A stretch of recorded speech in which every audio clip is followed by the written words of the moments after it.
قال اللہ تبارک و تعالی فی القرآن المجید ثم دنا فتدلی فکان قاب قوسین او ادنی صدق اللہ العظیم۔ قابل صد احترام صدر مجلس حضرت علامہ قاری احمد حسن جماعتی صاحب، امام و خطیب مسجد حاضر، اور قابل صد احترام جناب محترم محمد اقبال صاحب، ناظم تحریک منہاج القرآن ضلع فیصل آباد، اور قابل صد احترام جناب محترم عبد المالک گل صاحب، ناظم تحریک منہاج القرآن PP 109، اور قابل صد احترام جناب محترم حافظ مجاہد صاحب، صدر یونین کونسل آزاد، اور اس کے علاوہ قابل صد احترام علماء کرام، معزز مہمانان کرامی، قائدین تحریک منہاج القرآن، اور آج کی اس عظیم الشان معراج مصطفیٰ صلی اللہ علیہ وسلم کے حوالے سے منعقد ہونے والی اس محفل میں جلوہ افروز جملہ حاضرین مکرم،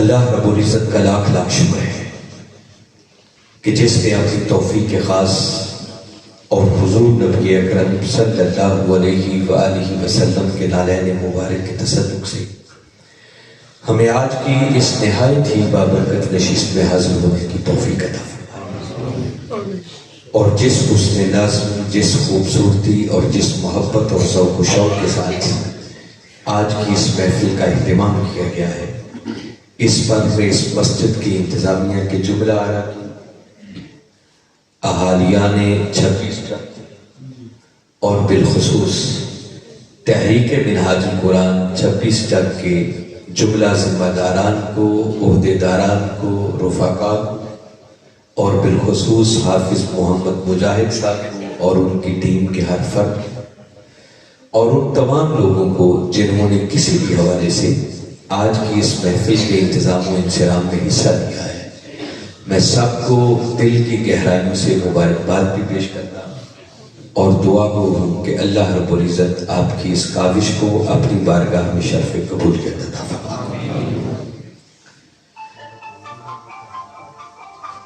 حاضرین مکرم، آج کی اس محفل کا عنوان وہ ہے معراج مصطفیٰ صلی اللہ علیہ وسلم۔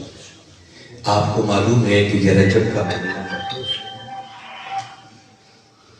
اگر فون ایک ہی بار سارے سائلنٹ پہ کر لیں اگر کسی کے پاس ہیں تو بھئی بار بار ڈسٹرب کریں گے، تو میں خود بھی پہلے کرتا ہوں اور پھر آپ لوگ بھی کر لیں گے۔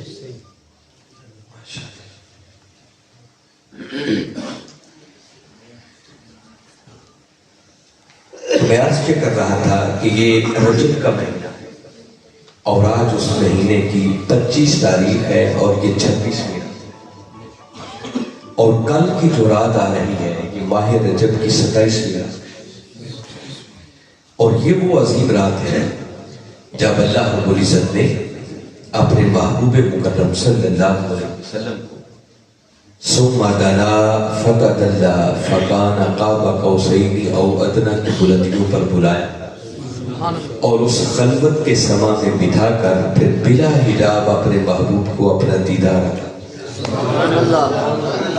اور یہ ایسی عظمت تھی، ایسی سعادت تھی، ایسا شرف تھا کہ جو آج سے پہلے نہ کسی کو ملا تھا اور نہ قیامت تک کسی کو ملے گا۔ اللہ نے ان عظمتوں اور بلندیوں تو اس کی مناسبت سے آپ کے اس گاؤں کے اندر تحریک منہاج القرآن کے زیر اہتمام آج کی یہ معراج مصطفیٰ کانفرنس، جس میں آج چند گزارشات مجھے آپ کی خدمت میں پیش کرنے کا موقع ملا ہے۔ آپ کے گاؤں میں یقیناً میں پہلی بار آیا ہوں، مگر میں ایک بات آپ کو بتا دوں، مجھے بہت خوشی ہو رہی ہے کہ چھوٹے بچے بھی ہیں اور نوجوان زیادہ ہیں، بوڑھے بہت کم نظر آ رہے ہیں۔ یہ خوش آئین بات ہے کہ زیادہ جوان بھی بیٹھے ہیں۔ اور جس توجہ اور یکسوئی کے ساتھ آپ بیٹھے ہوئے ہیں اس پر بھی میں آپ کو مبارکباد پیش کرتا ہوں، بلکہ میرے ذہن سے نہ اتر جائے ابھی مجھ سے قبل جو ہمارے قاری صاحب نے خوبصورت تلاوت کی، ان کو ہم کروڑوں بار بھی مبارکباد پیش کریں تو میں سمجھتا ہوں بہت خوبصورت انہوں نے قرآن پاک پڑھا ہے، ایمان تازہ ہو گیا ہے، اور یقیناً کسی اچھے استاد کے ساتھ پاس کرتے ہیں جنہوں نے اچھا قرآن پڑھنا ہے وہ سکھایا۔ اللہ ان کو مزید برکتیں عطا فرمائے اور کامیابی عطا فرمائے۔ میں شروع میں ایک بات آپ سے جو عرض کرنا چاہ رہا ہوں وہ یہ کہ یاد رکھیں، علم زور زور سے بولنے کا نام نہیں ہے، علم کسی سر اور لے کا نام بھی نہیں ہے، بلکہ علم اس چیز کا نام ہے کہ آپ کی گفتگو سن کر کسی کا عقیدہ سنبھلے، کسی کا عمل سنبھلے، اس کی عمل میں تبدیلی آئے، بہتری آئے، اور اگر ساری رات کے جلسے ہوں، تقریریں ہوں اور بدلے کوئی نہ تو اس جلسے اور تقریر کا کوئی فائدہ نہیں ہے۔ ہمارے ہاں بالعموم بدقسمتی ہے کہ جو دین کے نام پر سجنے والی محافل ہیں، اللہ ماشاءاللہ جو چند اچھی ہیں وہ ہیں، ان کا انکار نہیں، مگر اکثر و بیشتر جو میں دیکھتا ہوں دین کے نام پر سجنے والی محافل کا مقصد سوائے تفریح تباہ کے اور کچھ نہیں بچا۔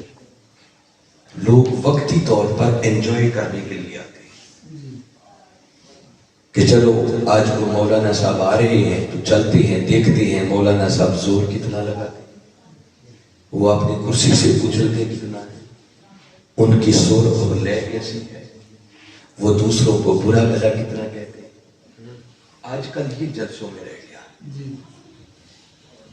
تو میں نے اس لیے شروع میں عرض کیا ہے کہ علم زور زور سے بولنے کا نام نہیں ہے، علم لطیفوں اور چٹکلوں کا نام بھی نہیں ہے، علم کسی سر اور لے کا نام بھی نہیں ہے، بلکہ علم اس چیز کا نام ہے کہ آپ کی بات سن کر کسی کا عقیدہ سمجھے، کسی کا عمل سمجھے، اور اگر بدلے کوئی نہ تو اس تقریر کا کوئی فائدہ نہیں ہے۔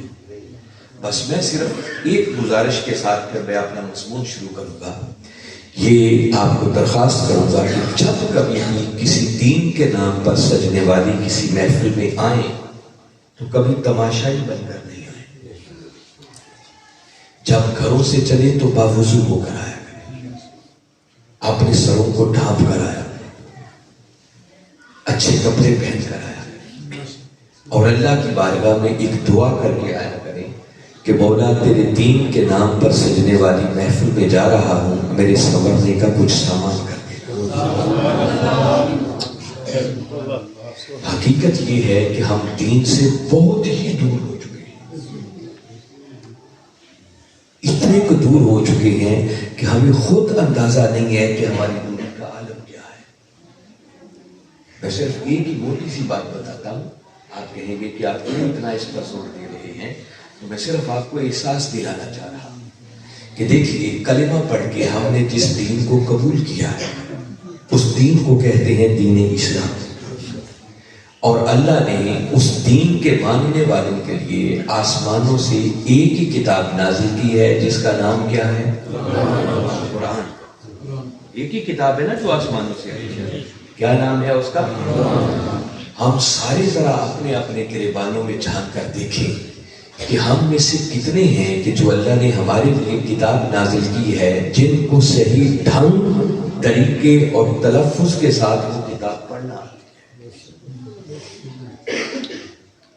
یہ ہے دین سے ہمارا تعلق کہ ہماری ایک ہی کتاب ہے اور ہمیں صحیح ڈھنگ سے وہ کتاب پڑھنا بھی اور جن خوش نصیبوں کو قرآن پڑھنا آ جاتا ہے پھر کبھی سوچیں کہ ان میں سے وہ کتنے بچتے ہیں کہ جو پڑھیں تو پھر ان کو سمجھ بھی آتی ہے کہ اس کتاب کے اندر لکھا کیا ہے۔ میں صحیح کہہ رہا ہوں یا غلط کہہ رہا ہوں؟ یعنی ہماری ایک ہی کتاب ہے، وہ کتاب نہ ہمیں پڑھنا آتی ہے اور نہ ہمیں سمجھ ہے کہ اس کتاب کے اندر لکھا کیا ہے۔ وہ چند صورتیں جو ہر روز ہم نے نماز پہ پڑھنا ہوتی ہے نا، ہمیں وہ بھی صحیح تلفظ کے ساتھ کوئی نہیں آتی، ہمیں ان کا بھی نہیں پتا کہ ان کے اندر لکھا کیا ہے۔ تو میں کبھی کبھی سوچتا ہوں کہ جس قوم کو اپنی کتاب پڑھنا کوئی نہیں آتی، ان کو سمجھ کوئی نہیں کہ اس قرآن کے اندر لکھا کیا ہے، تو انہوں نے عمل خاک کرنا ہے، کیا عمل کریں گے؟ ہم تو صرف چند باتیں جو ہمیں وراثت میں ملی، جو گھر میں بزرگوں سے سن لی، یا کبھی مسجد میں علامہ صاحب نے اچھی بات کر دی اور وقت پہ آ گئے اور وہ بات کان میں پڑ گئی، تو ان چند باتوں پر گزارا کر کے، جسے کہتے ہیں نا ڈنگ ٹپاؤ، بس ہم زندگی کے دہاڑے پورے کر رہے ہیں، باقی دین سے ہمارا تعلق نہیں ہے۔ اس لیے میں نے کہا ہے کہ جب کسی دین کے نام پر سجنے والی محفل میں آئیں تو کبھی تماشائی بن کر نہیں آنا، بلکہ اللہ کی بارگاہ میں ایک دعا کر کے آنا ہے کہ مولا تیرے دین کے نام پر سجنے والی محفل میں جا رہا ہوں، میرے سنورنے کا کچھ سامان کر دے۔ اگر سنورے نہ تو یاد رکھیں اگلی منزلیں بہت کٹھن منزلیں آ رہی،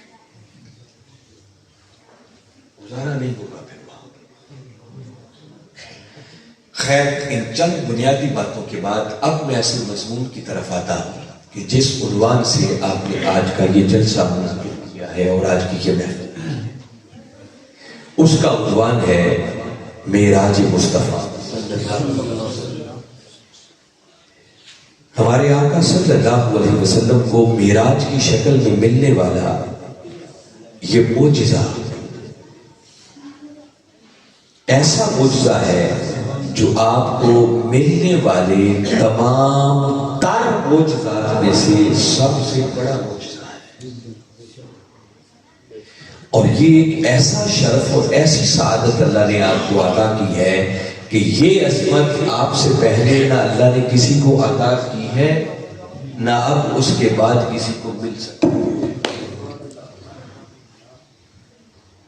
اس واقعے کا ذکر قرآن پاک کے اندر دو مقامات پر بڑی تفصیل کے ساتھ ہے۔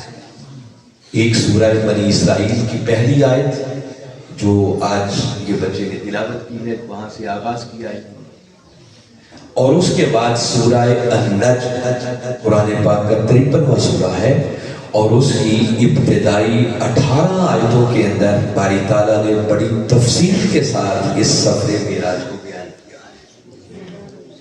اور اس کے علاوہ بھی قرآن پاک کے اندر کچھ ایسے مقامات ہیں جہاں اشارتاً کنایتاً باری تعالیٰ نے اپنے محبوب کے اس سفر معراج کا ذکر کیا ہے، اور اس سفر معراج کا ذکر کرنے کے بہت سارے اینگل ہیں، بہت سارے زاویے ہیں، بہت سارے اسپیکٹ ہیں، بہت سارے رخ ہیں جن پر بات ہو سکتی ہے، مگر میں تو آج کا ماحول دیکھ رہا ہوں کہ زیادہ نوجوان اور بچے بیٹھے ہوئے ہیں، تو میں چاہتا ہوں کہ اس معراج کے پہلے حصے کے اندر آپ کو اس پورے سفر معراج کا ایک خلاصہ بتاؤں، تاکہ آپ کو یہ پتہ چلے کہ معراج تھا کیا،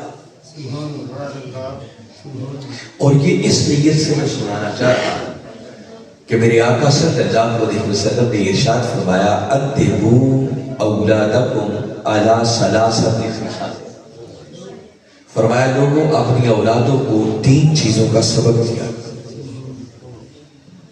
بھئی یہ جو کونے میں نوجوان بیٹھے ہیں، جان آپ دیوار چھوڑ کے تھوڑا آگے ہو سکتے ہیں؟ یہ بالکل کونے میں بیٹھے ہیں، جان میں دیکھ رہا ہوں آپ توجہ سے میری باتیں نہیں سن رہے، آپ اللہ کے گھر میں بیٹھے بھی ہیں اور ثواب کی بجائے اگر گناہ ملے تو فائدہ تو نہیں ہے۔ اور ایک انتظامیہ کا بندہ آپ کا مجاہد صاحب ہونا چاہیے، صحت کے اندر جو بچے گھوم پھر رہے ہیں یا انہیں گھر بیچتے ہیں یا انہیں اندر بلا لیں، باہر الگ سے جلسہ نہیں ہونا چاہیے، انہیں کے اندر نہیں بیٹھنا تو آرام سے اپنے گھروں کو چلے جائیں۔ اور جان جتنی دیر میں باتیں کر رہا ہوں نا، میں آپ کی یکسوئی چاہتا ہوں، توجہ چاہتا ہوں، میں اتنا لمبا سفر کر کے آیا ہوں تو میری بات کوئی توجہ سے نہ سنے تو مزہ نہیں ہے. اور میں آپ کے بھلے کے لیے کہہ رہا ہوں. آپ اپنا آرام چھوڑ کر آئے, بسترے چھوڑ کر آئے, تو اگر یہاں آ کر بھی آپ نے غور سے میری بات نہ سنی تو فائدہ تو نہیں کیا, آپ نے اپنا نقصان کیا. کبھی وقت کو زندگی میں ضائع نہیں کرے. انسان کے لیے وقت سے زیادہ اس کی کوئی قیمتی شے نہیں ہے. اللہ نے ایک مخصوص زندگی دی ہے بندے کو, کسی کو 50 سال, کسی کو 60 سال, کسی کو 70 سال, اور ہر لمحے وہ وقت گزرتا چلا جا رہا ہے. آپ اس میں کوئی کام کریں نہ کریں, وقت آپ کا گزر رہا ہے. جو اچھے لوگ ہوتے ہیں, اچھی قومیں ہوتی ہیں, وہ کبھی اپنا وقت ضائع نہیں کرتے.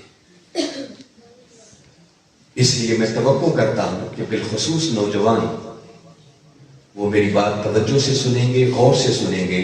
اور اگر میں نے مزید اسی طرح فیل کیا کہ کچھ لوگ سیریس نہیں ہیں تو میں دست بستہ ریکویسٹ کروں گا کہ وہ گھر چلے جائیں اٹھ کے. مسجد میں آپ کو ہنسنے کے لیے تو نہیں بلایا کہ بیٹھ کر آپ باتیں کریں اور ہنسیں. میں کوئی لطیفے تو نہیں سنا رہا. اب غور سے سنیں میری باتوں کو میں کیا کہہ رہا ہوں.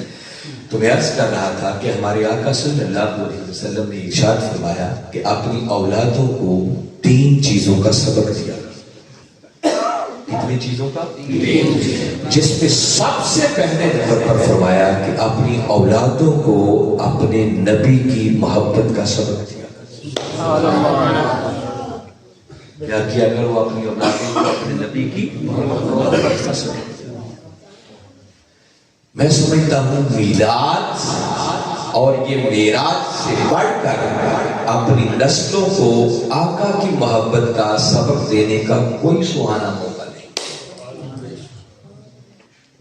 ان مواقع پر آقا کی عظمت کی بات ہوتی ہے, آقا کی محبت کی بات ہوتی ہے, آقا کے عشق کی بات ہوتی ہے, آقا کے معجزات کی بات ہوتی ہے, اور آقا کی سیرت طیبہ کی بات ہوتی ہے, جنہیں سن کر نسلوں اور بچوں کے دلوں کے اندر آقا کی محبت کا نقش بیٹھتا ہے. اور پھر معراج چونکہ ہے ہی آقا کی عظمت کا سفر, تو اگر یہ معراج کا واقعہ سمجھ آ جائے تو آقا کی عظمت دلوں میں اترے گی, اور جب کسی کی عظمت سمجھ آ جائے تو محبت خود بخود دل میں پیدا ہو جاتی ہے. کیونکہ عظیم لوگوں سے لوگ محبت کیا کرتے ہیں. اس لیے میں نے سوچا کہ آج آپ کو یہ معراج کا جو سفر ہے نا, یہ آپ کو ایک کہانی کی شکل میں بالکل آسان کر کے بتائیں. مجھے اب رواج کا پتہ نہیں ہے, دیر ہو گئی ہے. جب میں گاؤں میں رہتا تھا, آپ ضلع بھی میرا فیصل آباد ہوتا تھا, اب تو میں لاہور شفٹ ہو گیا.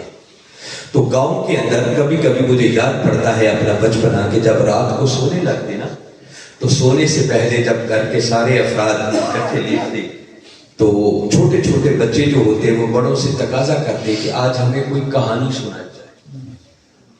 ہمارے علاقے میں کہتے تھے آج ہمیں کوئی بات سنائی جائے. وہ پھر جو کوئی بڑا ہوتا وہ کبھی کسی جن کی کوئی بات سناتا, کوئی کسی پری کی کہانی سناتا, کوئی کسی بادشاہ کی کہانی سناتا, اور وہ کہانی سنتے سنتے بچے سو جاتے. میں نے سوچا اور آج میں نے فیصلہ کیا کہ بجائے اس کے کہ آپ کو مشکل کلمات کے اندر یہ معراج سناؤں, کیوں نہ معراج کا واقعہ اتنا آسان کر کے سناؤں کہ آپ سارے اسے یاد کریں, اور گھروں کے اندر پھر جب کبھی بچے تقاضا کریں کہ آج ہمیں کوئی کہانی سنانی, تو بجائے اس کے کہ اس کو دنیا کے کسی جن اور پری کی من گھڑت کہانی سنائیں, کیوں نہ ان کو اپنے آقا کی عظمت کی کہانی تاکہ وہ آقا کی عظمت کی بات سنیں, کہانی سنیں, تو ان کے دلوں میں آقا کی عظمت بھی بیٹھے اور آقا کی محبت اور عشق کے چراغ.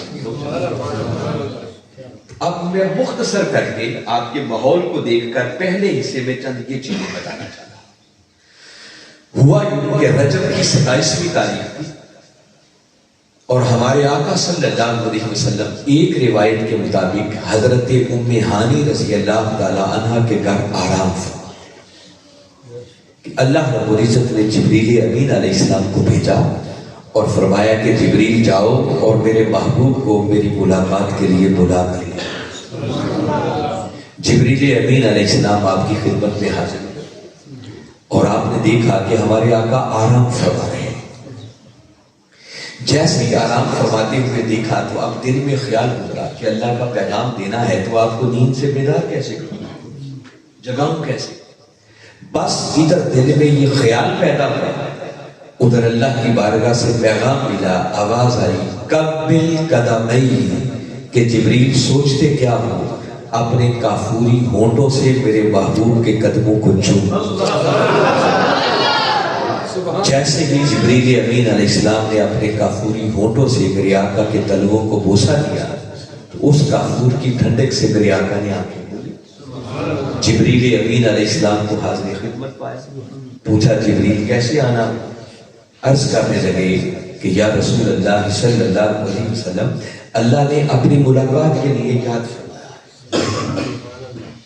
میرے آقا صلی اللہ علیہ وسلم اٹھے, حرم پاک میں آئے, آپ نے وضو فرمایا, آپ نے غسل, پھر آپ کا سینہ مبارک شق کیا, کھلا گیا, اور آپ کے سینہ مبارک سے آپ کے قلب انور کو نکالا گیا, اور اس میں سے گوشت کا ایک لوتھڑا نکالا اور اللہ کی بارگاہ سے بھیجے ہوئے انوار و تجلیات سے اسے بھر دیا گیا.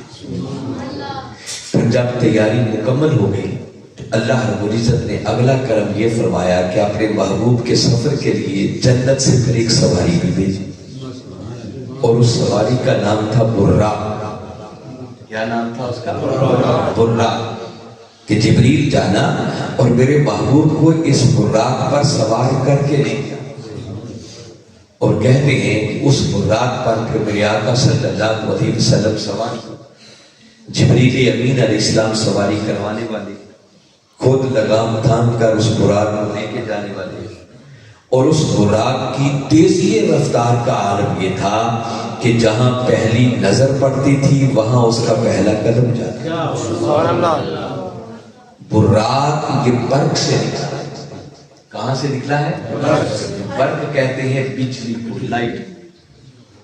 تو لائٹ کی رفتار تو آپ سمجھتے ہیں. یہ بچے اسٹوڈنٹس جانتے ہوں گے کہ کبھی کبھی سائنس کی کتابوں میں لکھا ہوتا تھا کہ لائٹ کی رفتار, روشنی کی رفتار 1,86,000 میل فی سیکنڈ ہے. ایک سیکنڈ کے اندر یہ روشنی اور لائٹ جو ہے 1,86,000 مائلز طے کر لیتی. تو براق برق کی جمع ہے, ایک بجلی نہیں, ایک روشنی نہیں, بلکہ کئی روشنیوں کا مجموعہ تھا. ذرا چشم تصور میں لائیں اس براق کی تیزی رفتار کا عالم کیا. ہمارے آقا صلی اللہ علیہ وسلم مسجد حرام سے جب چلے تو سب سے پہلے آپ نے بیت المقدس کی طرف جانے کا ارادہ کیا, اور جب آپ بیت المقدس کی طرف جا رہے تھے تو آپ فرماتے ہیں کہ راستے میں میرا گزر حضرت موسیٰ علیہ السلام کی قبر کے پاس سے ہوا, تو میں نے دیکھا کہ موسیٰ علیہ السلام اپنی قبر میں کھڑے ہو کر صلاۃ پڑھ رہے تھے. بولیے کیا پڑھ رہے تھے؟ صلاۃ پڑھ رہے تھے. اب ایک بات تو ذرا سوچنے والی اور غور کرنے والی ہے کہ ذرا چشم تصور میں لائیں کہ آقا جس سواری پر سوار ہے اس کی رفتار کی تیزی کا عالم یہ ہے کہ جہاں نگاہ پڑتی ہے وہاں اس کا پہلا قدم جاتا ہے. رفتار کا ذرا عالم دیکھ. اور اس تیزی رفتار کے باوجود بھی ہمارے آقا کی عظمت کا پہلو یہ ہے کہ اس تیزی رفتار کے ساتھ جانے کے باوجود بھی آپ اپنے ارد گرد کے حالات سے بے خبری کے عالم میں نہیں جا رہے, بلکہ یہاں تک بھی آپ دیکھتے جا رہے ہیں کہ کون اپنی قبر کے اندر کیا یہ بھی آپ سے پوشیدہ نہیں. اور یہاں لطف کی بات ابھی یہ ہے کہ یہ جو فرمایا کہ موسیٰ علیہ السلام کو میں نے دیکھا کہ وہ اپنی قبر میں کھڑے ہو کر صلاۃ پڑھ رہے. صلاۃ کا ایک معنی تو ہوتا ہے نماز پڑھنا. اگر صلاۃ کا معنی نماز دیا جائے کہ موسیٰ علیہ السلام کھڑے ہو کر نماز پڑھ رہے تھے تو غلط یہ بھی نہیں, کیونکہ اللہ اپنے پیغمبروں کو, اپنے ولیوں کو, نیکوں کو, صالحین کو قبر میں جانے کے بعد بھی نماز پڑھنے کی سعادت عطا کرتا ہے. وہ نماز کوئی فرض نماز نہیں ہوتی. کہ نہیں پڑھیں گے تو گناہ ہوگا، لیکن نماز کیونکہ اللہ کی عبادت ہے تو زندگی انہوں نے اللہ کی عبادت میں گزاری ہوتی ہے تو ان کا شوق ہوتا ہے، اس کے بغیر پھر انہیں چین نہیں آتا، اس میں اللہ کا ذکر ہوتا ہے، تو اللہ قبر میں جانے کے بعد بھی ان کو یہ نماز پڑھنے کی توفیق عطا کرتا ہے، وہ نفلی نمازی ہوتے ہیں۔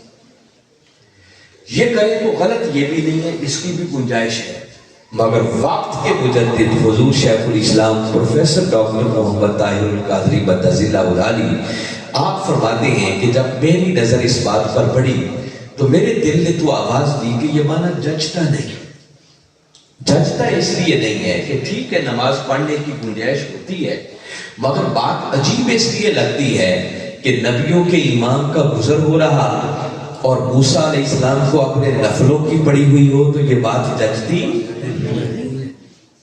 ایسی عظیم ہستی کو جا رہی ہو تو دنیا ہر کام چھوڑ کے ادھر متوجہ ہو جاتی ہے، تو وہ تو وجہ تخلیق کائنات ہے جو جا رہے ہیں، محبوب خدا ہے جو تشریف لے جا رہے ہیں۔ تو آپ نے سوچا کہ پھر اس صلاۃ کا معنی کیا ہے جو موسیٰ علیہ السلام پڑھ رہے ہیں؟ تو عربی کے ایک ایک لفظ کے کئی کئی معنی، اسی لفظ صلاۃ کا آپ کو معلوم ہے ایک معنی ہوتا ہے درود پڑھنا۔ کیا معنی ہوتا ہے؟ درود پڑھنا۔ فرمایا جب اس معنی پر نظر پڑی تو دل نے آواز دی کہ اگر یہ معنی لے لیا جائے تو بات جڑ جاتی ہے ایسی چیز کے ساتھ، اور معنی یہ ہے کہ آقا صلی اللہ علیہ وسلم فرما یہ رہے ہیں کہ جب میں بیت المقدس کی طرف جا رہا تھا تو موسیٰ علیہ السلام کی قبر کے پاس سے گزرا تو میں نے دیکھا کہ موسیٰ علیہ السلام اپنی قبر میں کھڑے ہو کر صلاۃ پڑھ رہے تھے۔ کیا مطلب؟ اللہ نے ان کو آگاہ کر دیا تھا کہ موسیٰ آج رات تیری قبر کے پاس سے میرے محبوب کا گزر ہونے والا ہے۔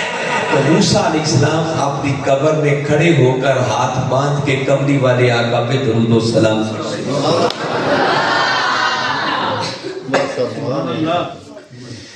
پھر بیت المقدس میں پہنچے تو وہاں سارے انبیاء کرام پہلے سے آپ کے انتظار میں تھے، صفیں بنی ہوئی تھی، امامت کا مصلی خالی تھا، میرے آقا صلی اللہ علیہ وسلم امامت کے مصلی پر جلوہ افروز ہوئے، سب انبیاء نے پھر آخری ابتدا میں وہاں بھی نماز پڑھی، پھر اس کے بعد ایک وہاں جلسہ بھی ہوا اور انبیاء کرام کھڑے ہو کر پھر آقا کی شان میں خطابات کرتے۔ پھر اس ملاقات کے بعد ہمارے آقا صلی اللہ علیہ وسلم نے آسمانی سفر کا آغاز کیا۔ وہ دیکھیں نا، جہاں سے میرے آقا چلے پہلا اسٹیشن جہاں سے سفر شروع ہوا تھا وہ مسجد حرام، اللہ کا گھر خانہ کعبہ تھا، اور خانہ کعبہ کے بعد اس سفر کے دوران جو آپ کی پہلی بریک لگی، جہاں پہلا سٹاپ آیا اور آپ نے تھوڑی دیر کے لیے وہاں قیام فرمایا، اس پہلے اسٹیشن کا نام سفر کے بعد جو آیا اس کا نام تھا بیت المقدس، اور بیت المقدس سے پھر آسمانی سفر کا آغاز ہوا۔ تو احادیث کے اندر یہ بات بڑی تفصیل کے ساتھ لکھی ہوئی ہے کہ اس رات پھر اللہ رب العزت نے ہر آسمان پر اپنے محبوب مکرم صلی اللہ علیہ وسلم کے استقبال کے لیے جلیل القدر انبیاء کو ہزارہ ملائکہ کے ساتھ کھڑا کیا کہ جب میرے محبوب کا یہاں سے گزر ہو تو ہر آسمان پر میرے محبوب کا ویلکم کیا جائے، استقبال کیا جائے۔ پہلے آسمان پر حضرت آدم علیہ السلام نے ہزارہ ملائکہ کے ساتھ، فرشتوں کے ساتھ ہمارے آقا صلی اللہ علیہ وسلم کا استقبال کیا۔ پھر دوسرے آسمان پر پہنچے تو وہاں حضرت عیسیٰ اور حضرت یحییٰ علیہ السلام نے فرشتوں کے ساتھ مل کر آپ کا استقبال کیا۔ پھر تیسرے آسمان پر پہنچے تو حضرت یوسف علیہ السلام نے آپ کا استقبال کیا۔ پھر چوتھے آسمان پر آپ کا استقبال حضرت یوسف علیہ السلام نے، حضرت ادریس علیہ السلام نے کیا۔ پانچویں آسمان پر آپ کا استقبال حضرت ہارون علیہ السلام نے کیا۔ پھر چھٹے آسمان پر پہنچے تو وہاں آپ کا استقبال حضرت موسیٰ علیہ السلام نے کیا۔ موسیٰ علیہ السلام سے کتنی بار ملاقات ہو گئی یہاں تک؟ تین بار۔ پہلی بار جب آپ گزرے تھے تو دیکھا وہ قبر میں کھڑے ہو کے درود و سلام پڑھ رہے تھے، تو جب بیت المقدس میں پہنچے تو موسیٰ علیہ السلام وہاں بھی موجود تھے، سارے نبی جمع تھے، اور جب چھٹے آسمان پر جلوہ افروز ہوئے تو وہاں پر موسیٰ علیہ السلام پھر آپ کے استقبال کے لیے ایک جگہ پر یہ بات میں نے جب کی تو کسی ساتھی نے سوال کیا، انہوں نے کہا کہ علامہ صاحب اس کا مطلب یہ ہے کہ موسیٰ علیہ السلام کی رفتار ہمارے آقا سے بھی زیادہ تھی؟ ادھر وہ قبر میں تھے، ابھی بیت المقدس میں آقا پہنچے نہیں ہیں تو وہ آپ سے بھی پہلے وہاں پہنچ چکے، پھر ابھی ادھر چھوڑ کے گئے ہیں تو چھٹے آسمان پر پہنچے تو وہاں موسیٰ علیہ السلام کے پہلے پہنچ گئے، تو کیا ان کی رفتار آقا سے بھی زیادہ تھی؟ نہیں، ہمارے آقا کی رفتار سے زیادہ کسی کی رفتار نہیں ہو سکتی، تو وہ پہلے کیسے پہنچ جاتے؟ اس کا سادہ سا بچوں کو نوجوانوں کو سمجھانے کے لیے ایک مثال دے رہا ہوں۔ یاد رکھیں کہ میرے آقا صلی اللہ علیہ وسلم جب حرم پاک سے چلے تھے تو وہ رفتار میرے آقا کی اپنی نہیں تھی، آپ براق پر سوار تھے۔ کس پہ سوار تھے؟ تو جس رفتار سے براق نے جانا تھا اسی رفتار سے آپ نے بھی سفر طے کرنا تھا، ابھی آپ کی رفتار کا آغاز نہیں ہوا تھا۔ اور موسیٰ علیہ السلام اللہ کے اولو العزم پیغمبر ہیں، وہ جو ہر جگہ پہلے پہنچ رہے تھے وہ ہمارے آقا سے نہیں بلکہ براق سے پہلے جا رہے تھے، اور نبی کی رفتار براق سے زیادہ ہوتی ہے۔ کروڑ براق بھی جمع ہو جائیں تو کبھی نبی کی پرواز کا مقابلہ نہیں کر سکتے۔ وہ تو آقا کی امت کے ولیوں کی یہ شان، اور پھر قرآن پاک کے اندر تو حضرت سلیمان علیہ السلام کی امت کے ولی کا ذکر آتا ہے کہ جب ملکہ سبا ان کی بارگاہ میں آ رہی تھی تو آپ سلیمان علیہ السلام نے اپنے درباریوں سے کہا کہ کوئی ہے جو اس ملکہ سبا کے یہاں پہنچنے سے پہلے اس کا 900 میل دور پڑا ہوا تھا تو اٹھا کے لیا۔ تو ان کا ایک امتی تھا آصف بن برخیہ، جس کا ذکر قرآن میں باقاعدہ سورہ نمل میں تفصیل سے آتا ہے کہ پلک جھپکنے سے بھی پہلے وہ 900 میل دور چلے بھی گئے اور لے بھی گئے۔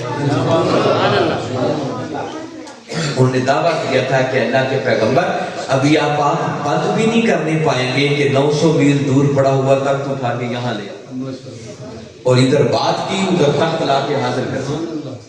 تو بھئی سلیمان علیہ السلام کا امتی اگر پلک جھپکنے سے بھی پہلے 900 میل دور جا بھی سکتا ہے، آ بھی سکتا ہے، تو سوچو سلیمان علیہ السلام کی خود اپنی پرواز کا عالم کیا۔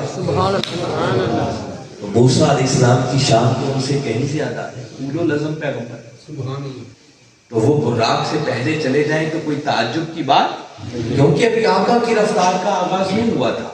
سدرۃ المنتہا تک تو ہمارے آقا براق پر جا رہے ہیں۔ بھئی دیکھیں نا، کبھی آپ نے اگر موٹر وے اب آپ کے قریب سے گزرتا ہے، بڑے بڑے ٹرالے گزرتے ہیں جن ٹرالوں پر کئی بار کاریں لدی ہوتی ہیں، نئی گاڑیاں کراچی سے آتی ہیں نا، تو ٹرالے کے اوپر کاریں رکھی ہوتی ہیں، تو اب ٹرالا آہستہ آہستہ چلتا ہے تو کوئی سادہ آدمی دیکھ کر کہے بھی یہ کیسی کار ہے، بڑے آرام سے جاتے، تو بابا کار کی اپنی سپیڈ تو ابھی شروع ہی نہیں ہوئی، وہ تو ابھی ٹرالے پر ہے، ٹرک پر ہے، جس رفتار سے ٹرک نے جانا ہے اس پر رکھی ہوئی کار نے بھی اسی سپیڈ سے چلنا ہے۔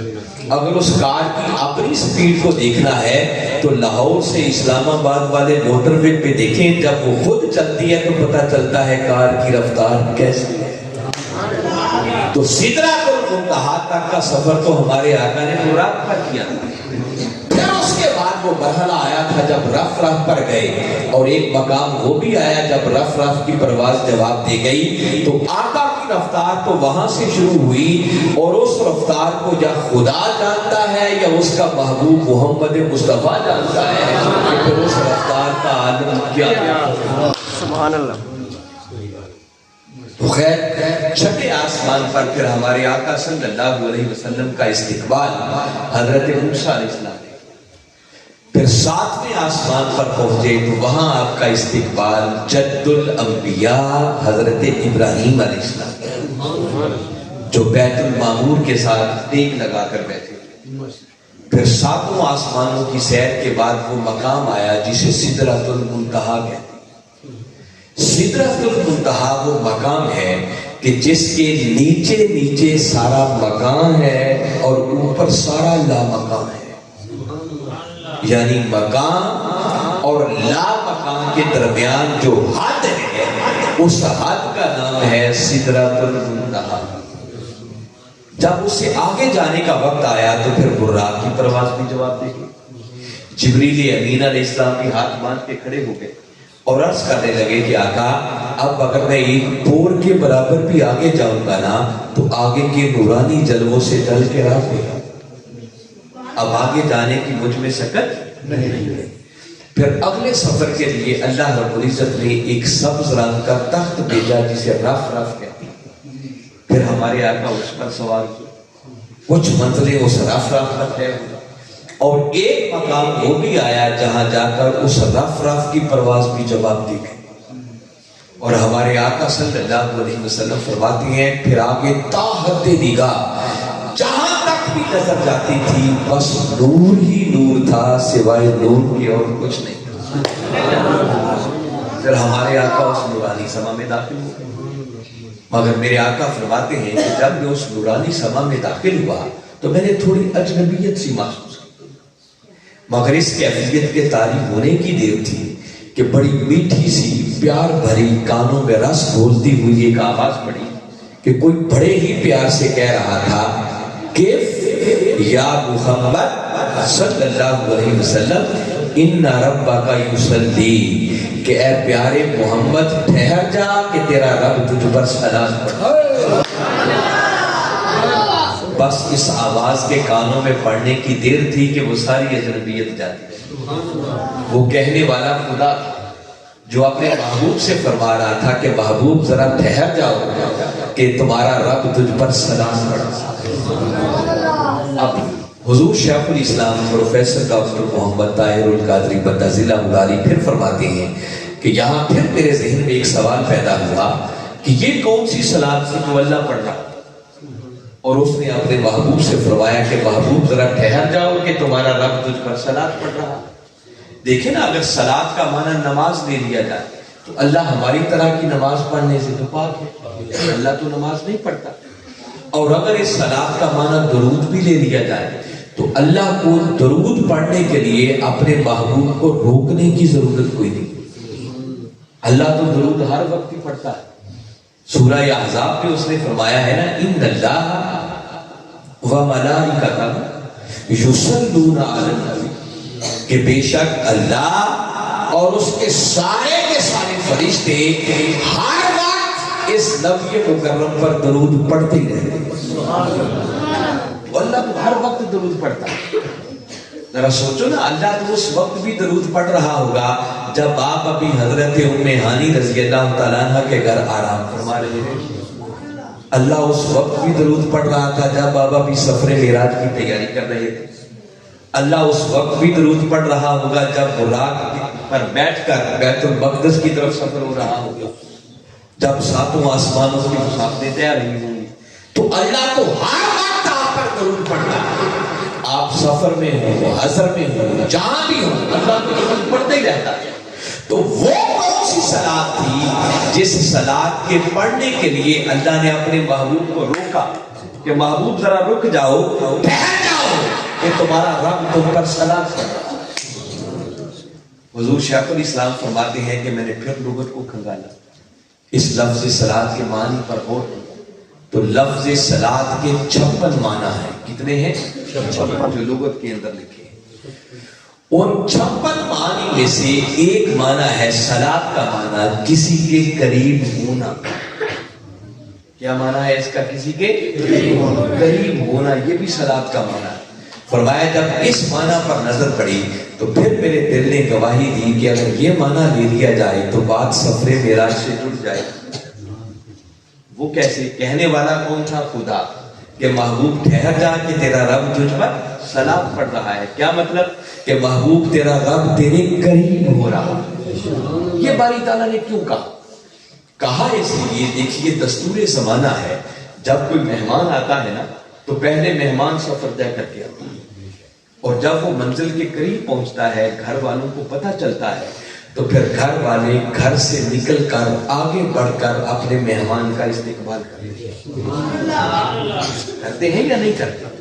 جیسے آج ہم لاہور سے چلے تو میزبانوں کے ساتھ طے تھا کہ یہ امی پور بنگلہ، وہ امی پور انٹرچینج جو ہے نڑ والا بنگلہ کے قریب، کہ یہ وہاں آ کر ہمیں ریسیو کریں.